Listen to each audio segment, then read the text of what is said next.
Hey there, Lean Lifers, and welcome to another episode of the show where we are talking about one of the hot topics that keeps coming up again and again and again and again and again and again on social media and in my DMs. And that is the subject of both metabolic damage and starvation mode. Now, you might think that the reason why you're losing weight is because of one of these two things. In fact, some diet guru, some fitness guru across social media may have even convinced you with some glossy advertising that you are metabolically damaged. And you kind of don't know what that really means, but it sounds plausible. It sounds plausible that this metabolic damage thing could actually be the one solid bona fide reason why you have ceased to lose any weight, and despite all of your efforts, all of those things that you're trying to do around nutrition, around training, are all coming to nothing because your metabolism is fucked. You've put yourself in starvation mode and now you're reaping the repercussions of that. So this episode of the show is about addressing both of those things. Addressing actually what is metabolic damage, actually what is starvation mode, and then if they are even a thing, and if they are, what can you do about it? And if they're not, what should you think about instead? So hopefully this is going to be the one-stop shop for all of your metabolic damage and starvation mode questions.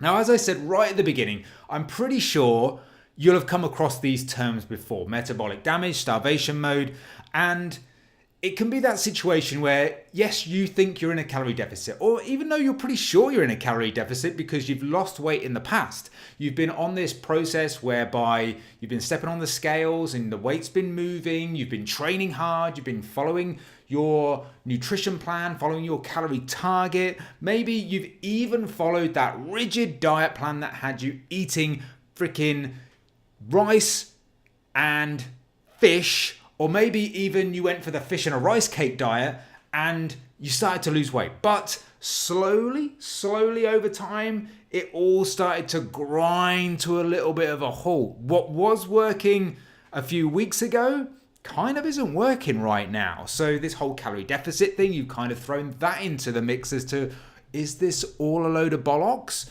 Or is there something else going on? And then you've heard about this starvation mode, metabolic damage, all that nonsense. Now, your first reaction then might have said, well, okay, let's cut some calories. Let's start slashing calories even more, maybe even do a boatload of cardio. And yeah, of course, that probably worked for a short period of time. And then you hit the same roadblock once again. Everything ground to a halt. Everything started to kind of just creep to a snail's pace, probably even ground to a complete stop as well. So you've led to believe that this metabolic damage, starvation mode thing is actually what's gone wrong. So you've damaged your metabolism. You've taken things too far, and now you're at the point where you need to fix your metabolism. And lo and behold, someone's got a fucking diet for you and probably a special supplement to sell you that's gonna fix your metabolism. Whoa, now there's a surprise. So this idea that you've been in a calorie deficit too long, maybe that calorie deficit has been quote unquote too big, and therefore your body has just kind of broken down. You've fucked up all of your hormones, and it's at this stage now where your metabolism just isn't working as it should, and everything is just almost shut down, and now you're kind of not burning any body fat at all. That's kind of what that metabolic damage thing is, or that's the narrative that you'll hear on social media. The flip side of that, or not necessarily the flip side of that, but the other element to it is starvation mode. And in its broadest concept, how it's kind of used and how it's kind of portrayed is that starvation mode almost is the catalyst that causes the metabolic damage. It's that aggressive calorie restriction that leads your body to say, whoa, hold on here.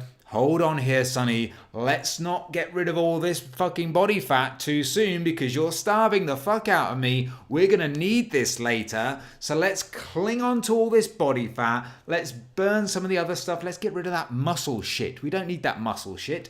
And let's just stay at this body fat because we like this body fat. We don't need to lose any more body fat. So I'm just going to go into this starvation mode. And now I'm just going to miraculously hold on to all of my body fat.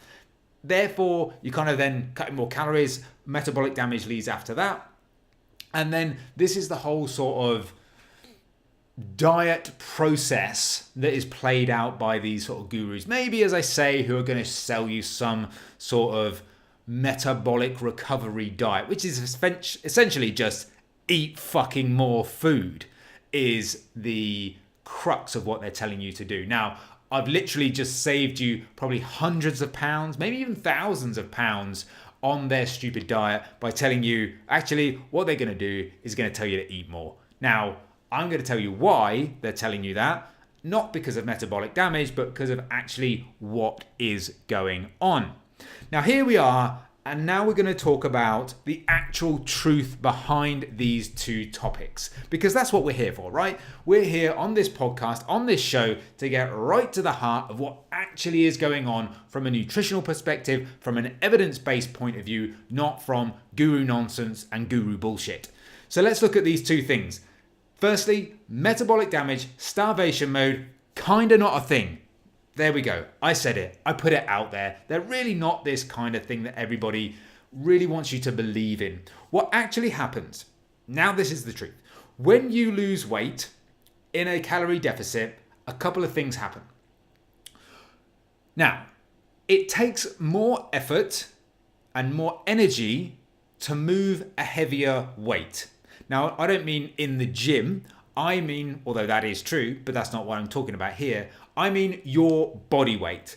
If you weigh 100 kilos, that takes more effort and energy than if you weighed 80 kilos.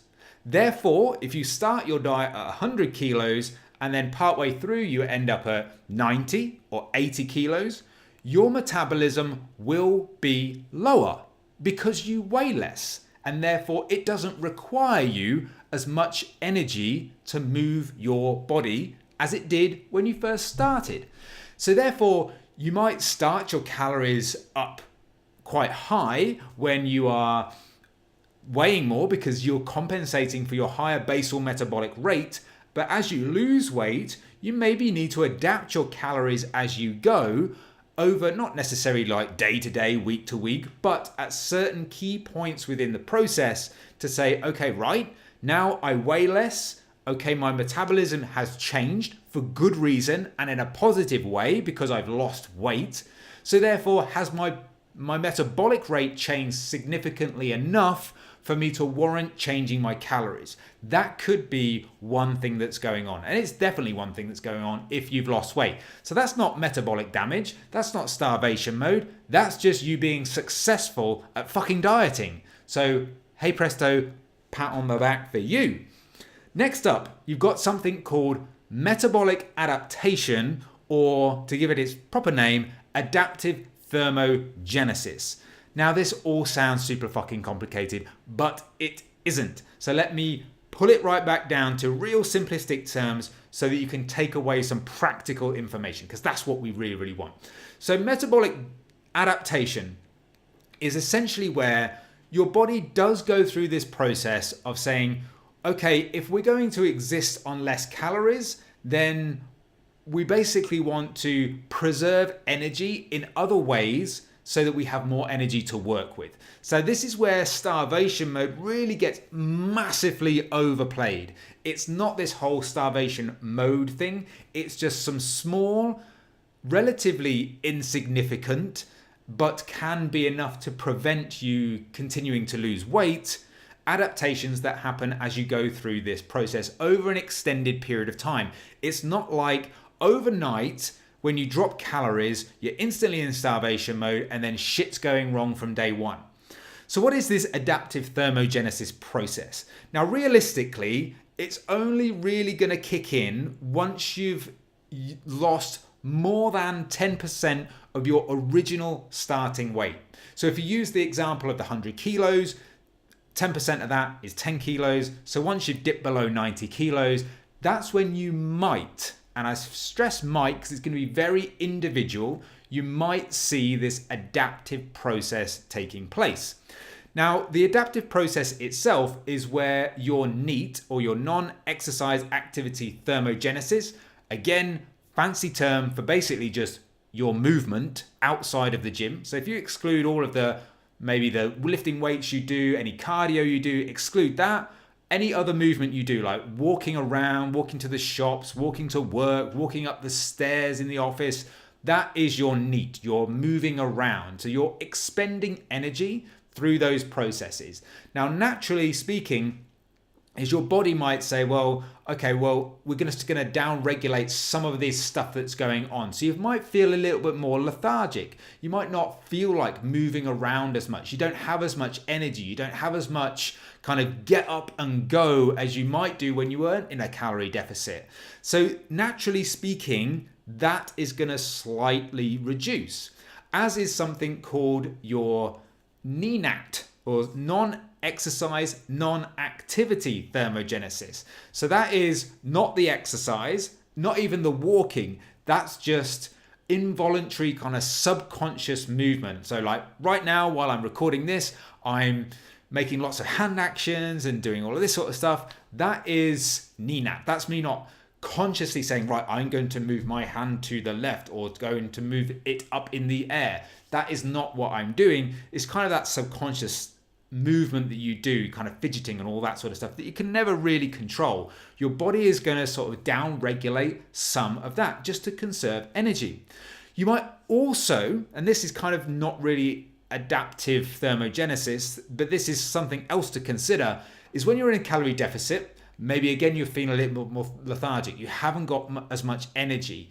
When you then hit the gym, that workout that was really high in quality, really high intensity, you're fucking able to smash it for half an hour, 45 minutes, an hour, whatever you were doing before, maybe that's not as effective, not as intense, not as high quality as it might have been before. And then what's the knock-on impact of that? Okay, you're going to expend slightly less energy. So all of these things compounding together probably means that you're burning less calories than you thought. So not only has your basal metabolic rate reduced because you've lost weight, also some of your activity, some of your calorie burn has also reduced at the same time.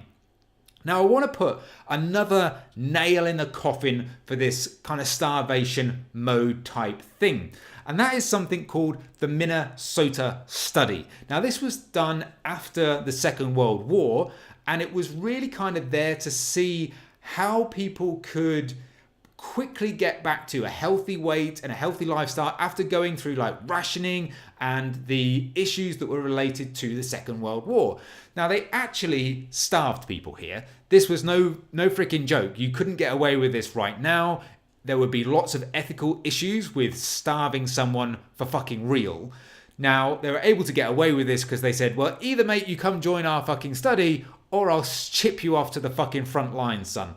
Now, I don't know about you, but I guess I'd probably go on the starvation diet rather than risk, getting my head blown off. I don't know. I wasn't there. But anyway, moving that aside, back to the Minnesota study.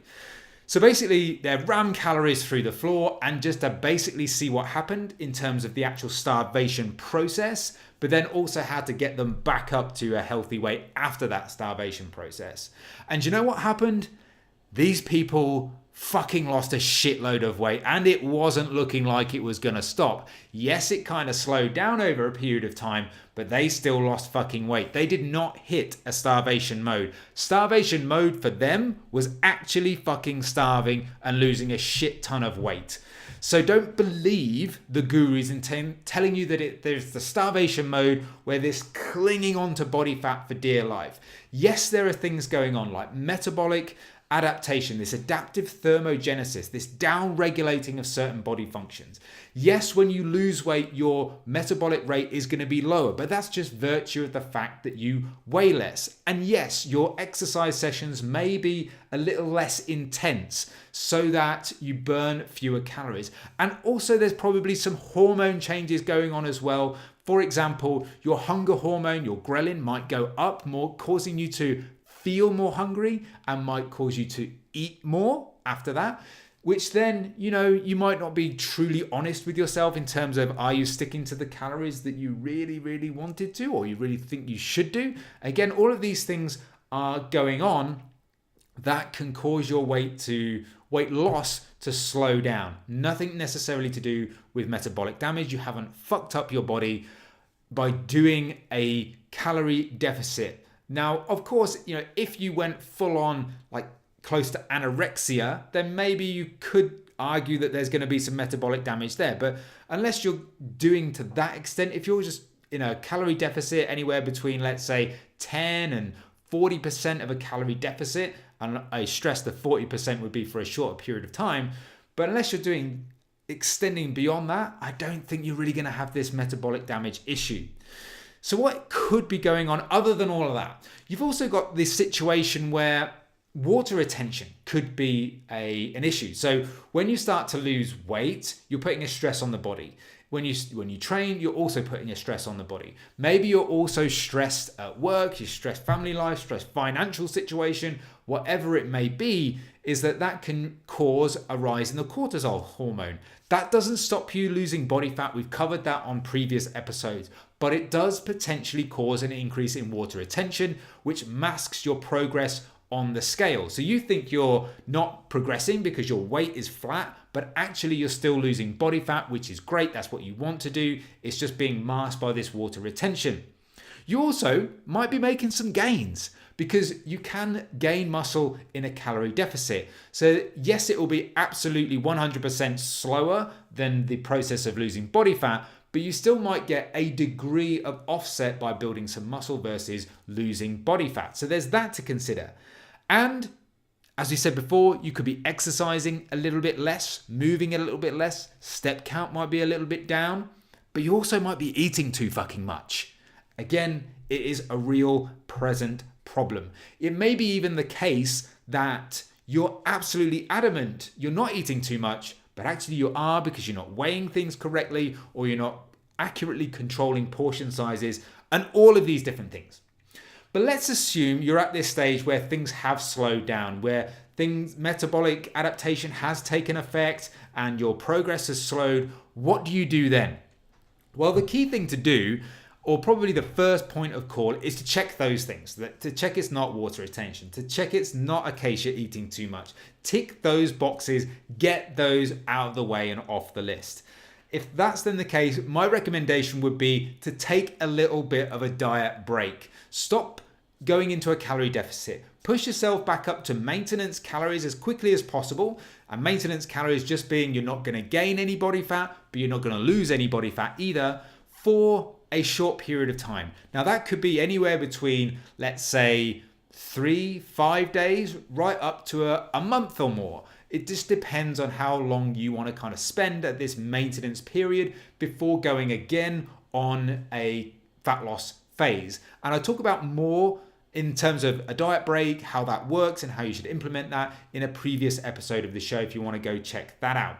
So essentially, you're going to eat a few more calories. That's then going to promote a little bit extra in terms of maybe your performance in the gym. So therefore, your exercise calories burnt goes up. Potentially you don't feel as lethargic. You have that more get up and go. So your NEAT increases. All of these things start to happen. One of the other things that you want to do, regardless of whether you're on a diet break or whether you're just starting a fat loss phase, is I would urge you to use an activity tracker. Now, an activity tracker is good for tracking steps. So it's good for tracking NEAT, your non-exercise activity thermogenesis. And therefore, if you're consciously aware of how many steps you're doing at the start of a fat loss phase, then if you're constantly trying to keep and maintain that average number of steps per day, you are already from the beginning working against this adaptation process. You're kind of pushing your body to keep up a high step count. Now, don't use it for fucking how many calories you burn, because they're absolutely fucking crap for that. But use it for step count, trying to keep your step count consistent throughout your fat loss phase. That would be one extra tip I would put on top of what I've already spoken about. So to summarize for you, metabolic damage and starvation mode aren't really a thing. You have not completely fucked up your metabolism because you went into a calorie deficit. You have not gone into starvation mode because you went into a calorie deficit.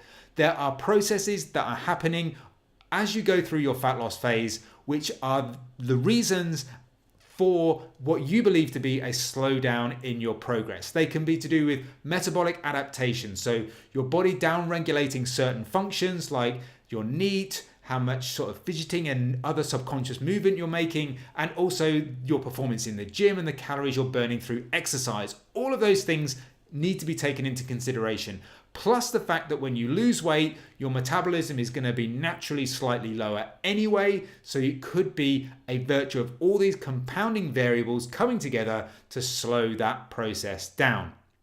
Now, the solution, therefore, is to check off the boxes about making sure it's not something completely different. That is it. Not water retention. It's not the fact you're just eating too fucking much. All of this sort of stuff. Once you've ticked that off, maybe consider a diet break. Eat slightly more, give yourself that little bit of a reset, and then go again. But don't, whatever you do, buy into someone's metabolic damage recovery plan. Basically, just eat more. That's kind of what they'll tell you. So, yeah, you can thank me for saving you a bunch of money. Anyway, I hope you enjoyed this episode of the show. If you did, then I'm going to put a link to ironparadisefitness.com in the comments section of this show. Now, over at ironparadisefitness.com, I've got a bunch of articles about fat loss, building muscle, whatever it is that you kind of is your bag, you'll find it there. So go check that out. You can also download my free Lean Life Kickstarter pack, which has got a free training program, guide on how to calculate your calories, and a guide on how to deal with cravings, a couple of free professionally created recipe packs, and a bunch of other stuff. And if you're interested in saying, well, Simon, I really like your fucking podcast. You talk some fucking sense like nobody else does. And you don't hang around talking for an hour and a half about bullshit before you get to the subject matter that you told me you were going to talk about. I like that. And the fact that you didn't have any fucking adverts all the way through it. And the fact you didn't promote a supplement at me on your podcast. I like you, son. And I want to work with you to achieve my fat loss goals. If that's you and that's the thought that's going around your head, then I want to work with you too. And over at ironparadisefitness.com, you can look at my online coaching page. And if you like what you see, then book in for a little call. We'll have a chat. If we're a good fit, then cool, let's get on with coaching. If you decide it's not for you, cool, that's your choice too. I'm not going to force you into anything. But for now, all I'm going to say is keep living the lean life, and I will see you for the next episode of the show.